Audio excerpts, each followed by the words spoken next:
On Thursday, we all saw the white smoke come out of the Sistine Chapel, signaling to the world that a new pope had been elected.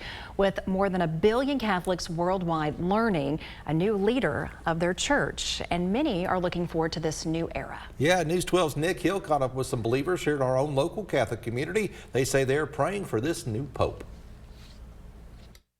On Friday, the Basilica of Saints Peter and Paul held its first Mass since the election of Pope Leo XIV. We spoke with several of the parishioners who say they are very excited for what Pope Leo could bring to the Catholic Church.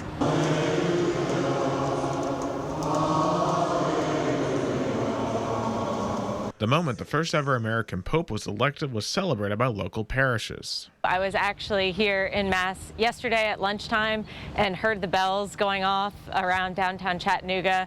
And, you know, without seeing the white smoke, I knew that meant it was a sign that we had a new pope. Tony Siegloff says he converted to Catholicism a year ago and is interested to see how the new pope follows Pope Francis. I'm really excited, but I do expect there to be a lot more scrutiny on the American bishops and clergies and even American politics, just due to, you know, this is a new shift completely. He wants the new pope to prioritize traditional Latin Mass, which has been around for thousands of years, over the more modern Novus Ordo Mass, introduced in 1969. Rather than it being mostly in the vernacular or common language that the people speak, it's in Latin, because that was the language of the Roman Empire.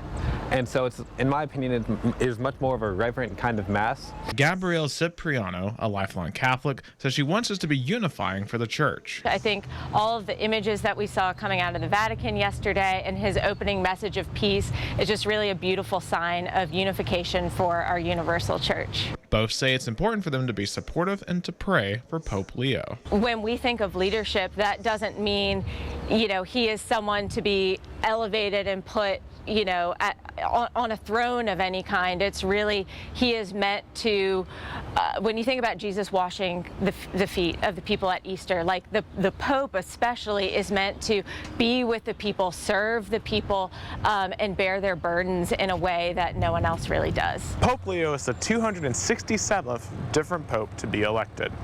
Reporting from downtown Chattanooga, Nick Hill, News 12.